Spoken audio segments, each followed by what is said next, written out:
বেতন কাঠামোতে বৈষম্য সহ ৬ দফা দাবিতে সারা দেশে চলছে ইন্টার্ন চিকিৎসকদের অনির্দিষ্টকালের কর্মবিরতি। এতে চিকিৎসা কার্যক্রম ব্যাহত হওয়ার শঙ্কা দেখা দিয়েছে। এ নিয়ে জানাতে ময়মনসিংহ মেডিকেল থেকে যুক্ত হচ্ছেন ইমতিয়াজ আহমেদ, রাজশাহী মেডিকেল থেকে মারুফ হাসান এবং চট্টগ্রাম মেডিকেল থেকে ফয়সাল করিম। প্রথমেই যাচ্ছি ময়মনসিংহে ইমতিয়াজের কাছে। ইমতিয়াজ, ইন্টার্ন চিকিৎসকরা কি দাবি জানাচ্ছেন?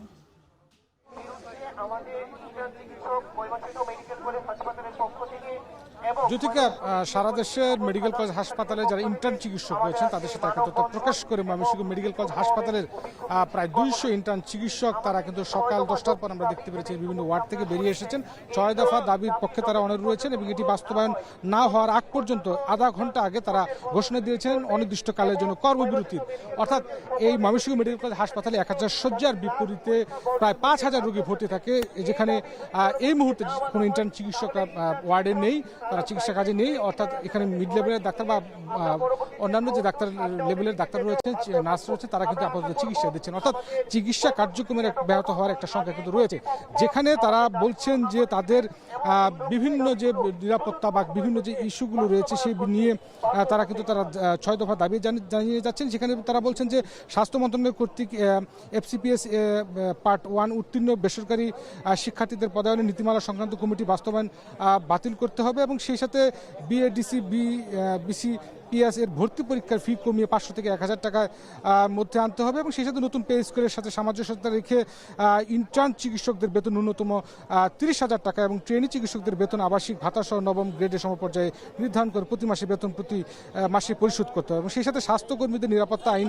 প্রণয়ন করতে হবে এবং BCS স্বাস্থ্য ক্যাডারে চাকরি প্রবেশের সময়সীমা পূর্বের ন্যায় জেনারেলদের চেয়ে 2 বছর বেশি অর্থাৎ 34 বছর করতে হবে। সেই সাথে বেসরকারি প্রতিষ্ঠানে কর্মরত চিকিৎসকদের জন্য সুস্পষ্ট বেতন কাঠামো প্রণয়ন করতে হবে এবং শ্রম আইন অনুযায়ী 2006-এর যথাযথ প্রয়োগ করে পে স্কেল মানতে হবে এবং এই দাবিগুলো যদি তারা না মানে, সংশ্লিষ্ট কর্তৃপক্ষ না মানে, তাহলে তারা অনির্দিষ্টকালের জন্য কর্মবিরতি তারা ঘোষণা করেছেন। আমরা সকালে দেখতে পেরেছি যে একটি স্মারকলিপি ময়মনসিংহ মেডিকেল কলেজ হাসপাতালের যিনি ডেপুটি পরিচালক রয়েছেন তার কাছে একটি স্মারকলিপি তারা প্রদান করেছেন এবং এরপরে পরিচালক কাছে স্মারকলিপি প্রদান করবেন। তারা বলছেন যে দাবি মানা না হলে তাদের আন্দোলন আরো কঠোর হবে। অর্থাৎ যেটা বোঝা যাচ্ছে, যদি ইন্টার্ন চিকিৎসকরা দ্রুত সময়ের মধ্যে হাসপাতালে তারা যোগদান না করে তাহলে চিকিৎসা কার্যক্রম ব্যাহত হওয়ার একটা সংখ্যা থেকে যাচ্ছে।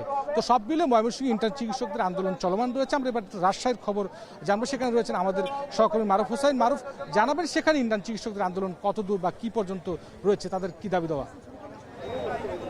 ধন্যবাদ ইমতিয়াজ। আসলে রাজশাহীতেও কিন্তু সকাল থেকে আমরা দেখতে পেয়েছি যে 11টার পর থেকে এখানে ইন্টার্ন যেসব চিকিৎসক আছেন তারা কিন্তু তাদের যে কর্মবিরতি কেন্দ্রীয় সিদ্ধান্ত অনুযায়ী, সেই সিদ্ধান্ত অনুযায়ী তারা কিন্তু কর্মবিরতিতে গেছেন এবং এখন পর্যন্ত তারা রাজশাহী মেডিকেল কলেজ হাসপাতালের যে প্রাঙ্গণ সেখানে কিন্তু তারা অবস্থান নিয়েছেন এবং তারা এখান থেকে হুঁশিয়ারি দিয়ে এবং দাবি জানাচ্ছেন তাদের যে 6টি দাবি, 6 দফা দাবি, সেই দাবি নেই কিন্তু তারা এখন পর্যন্ত অনড় রয়েছেন এবং তারা বলছেন যে কোনো উপায়ে হোক এই 6 দফা দাবি তাদের পূর্ণাঙ্গ দাবি বাস্তবায়ন করতে হবে এবং তারা বলছেন যে আসলে চিকিৎসকদের প্রতি অন্যায় এবং বৈষম্যের দীর্ঘদিন ধরে হয়ে আসছে, যা এই সময়গুলোতে আসলে কোনোভাবে কাম্য নয় এবং স্বাস্থ্য পরিবার কল্যাণ মন্ত্রণালয়ের প্রকাশিত FCPS ট্রেনিং সংক্রান্ত যে সিদ্ধান্ত সেটি বাতিল সহ তারা এই 6 দফা দাবি করে। তাদের প্রথম দফা দাবিটি ছিল আসলে ইন্টার্ন যে চিকিৎসক আছেন তাদের মাসিক যে ভাতা সেটি আসলে 30,000 টাকা নির্ধারণ করা এবং বেসরকারি যে ট্রেনি চিকিৎসক আছেন তাদের বেতন নবম গ্রেডের সমপর্যায়ে উন্নীত করতে হবে এবং পাশাপাশি বেসরকারি যেসব চিকিৎসক আছেন তাদের জন্য নির্দিষ্ট একটা বেতন কাঠামো প্রণয়ন করতে হবে। পাশাপাশি BCS স্বাস্থ্য ক্যাডারের চাকরির যে প্রবেশের বয়স সীমা সেটি 34 বছর নির্ধারণ করতে হবে। পাশাপাশি তারা আরও দাবি জানাচ্ছেন যে BMDC 2025 যে অধ্যাদেশ আইন পরিণত করেছে তা ভুয়া এবং অবৈধ ঘোষণা করে এবং তাদের অর্থাৎ ভুয়া চিকিৎসকদের বিরুদ্ধে ব্যবস্থা গ্রহণ করতে হবে এবং BCPS ও বাংলাদেশ মেডিকেল বিশ্ববিদ্যালয় ভর্তি পরীক্ষার যে ফি সেটি আসলে অনেক বেশি থাকায় সেই ফিটিও তারা কমানোর জন্য দাবি জানিয়েছেন এবং সেই ফিটি 1000 টাকা নির্ধারণ করতেও তারা কিন্তু বলেছেন। আসলে সব মিলিয়ে তাদের যে দাবি তারা মনে করছেন এটা যৌক্তিক দাবি, যত দ্রুত সময় স্বাস্থ্য সংশ্লিষ্ট যারা আছেন তারা যাতে এই বিষয়টি আমলে নিয়ে তাদের যে কর্মবিরতি তাদের কর্মক্ষেত্রে যাতে ফিরে যাওয়ার পরিবেশ তৈরি করে দেয় এমনটি কিন্তু তারা প্রত্যাশা করছেন।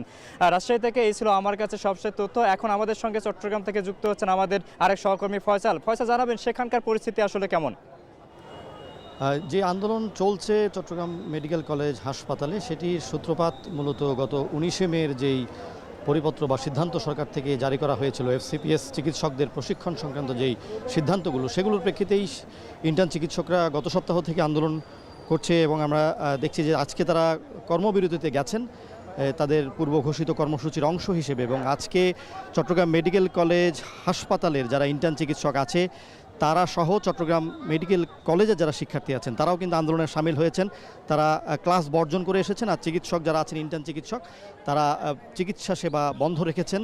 চট্টগ্রাম মেডিকেল কলেজ হাসপাতাল একটি টারশিয়ারি হাসপাতাল, প্রায় 4 কোটি মানুষের ভরসা, এবং এখানে এই যারা চিকিৎসক আছেন ইন্টার্ন চিকিৎসক তারাও কিন্তু একটি গুরুত্বপূর্ণ ভূমিকা পালন করে থাকেন। যেহেতু তারা আজকে চিকিৎসা দিচ্ছেন না, সেহেতু এর প্রভাব কিন্তু চিকিৎসা ব্যবস্থায় পড়ছে এবং প্রায় 250 শতাধিক ইন্টার্ন চিকিৎসক কিন্তু চট্টগ্রাম মেডিকেল কলেজ হাসপাতালে আছে। তবে যেহেতু প্রচুর পরিমাণ এফসিপি চিকিৎসক আছেন এবং যারা সিনিয়র চিকিৎসক আছেন তাদের সংখ্যাটা যেহেতু প্রায় 1600-র মতো, সেহেতু প্রভাবটা সেভাবে পড়ছে না। আমরা দেখছিলাম ওয়ার্ডগুলোতে আসলে আজকে ইন্টার্ন চিকিৎসকদের যেই চিকিৎসা সেবা সেটির ঘাটতি পূরণ করছেন এফসিপিএস চিকিৎসক এবং যারা মূল চিকিৎসক আছেন, সিনিয়র চিকিৎসক আছেন। এবং এখানে যারা আন্দোলন করছেন তাদের মূলত 6 দফা দাবি ছিল। 6 দফা দাবির মধ্যে এফসিপিএসের প্রশিক্ষণ সংক্রান্ত যেই সিদ্ধান্তগুলো হয়েছে সেই সিদ্ধান্তগুলো সরকার যাতে পুনর্বিবেচনা করে, বাতিল করে, এবং সেই সিদ্ধান্তটি কিন্তু সরকার বা যেই সরকার সংশ্লিষ্ট যে বিভাগ আছে সেখান থেকে কিন্তু বলা হয়েছে সেটি তারা পুনর্মূল্যায়ন করবেন। তবে আরও কিছু দাবি রয়েছে তাদের পক্ষ থেকে, মূলত চিকিৎসা সুরক্ষা আইন, চিকিৎসক সুরক্ষা আইন বাস্তবায়ন করা, চিকিৎসকদের বা যারা ইন্টার্ন চিকিৎসক আছে তাদের ভাতা 30,000 টাকা করা, এবং যে ভর্তি পরীক্ষা হয় মেডিকেলের সেই মেডিকেল ভর্তি পরীক্ষার ফরমের মূল্য যাতে 1000 টাকা করা হয়। পাশাপাশি যে সকল ভুয়া চিকিৎসক এখনও চিকিৎসক বা এমবিবিএস বা চিকিৎসক বা ডাক্তার পদবি ব্যবহার করেন তাদেরকে সেই পদবি ব্যবহার থেকে সরকারের পক্ষ থেকে বিরত করা, এবং যারা মূল চিকিৎসক বা যারা এফসিপিএস পাশ করে চিকিৎসক হচ্ছেন, এমবিবিএস যাদের ডিগ্রি আছে তারাই মূলত চিকিৎসক লিখতে পারবেন, এমন দাবিতেই তারা আজকে এখানে জড়ো হয়েছেন। এবং তারা বলছেন যে এই বিষয়গুলো কিন্তু দীর্ঘদিন ধরে সুরাহা করার কথা সরকারের পক্ষ থেকে, যদিও সরকার কিন্তু এগুলো নিয়ে গড়িমসি করছে এবং যে সিদ্ধান্তগুলো তারা চাইছেন সরকারের পক্ষ থেকে সেগুলো কিন্তু দীর্ঘদিন ধরে চাইছেন। এবং চিকিৎসকের উপর হামলা ঘটনার দেশের বিভিন্ন জায়গায় ঘটছে, যে কারণে তারাও কিন্তু শঙ্কিত।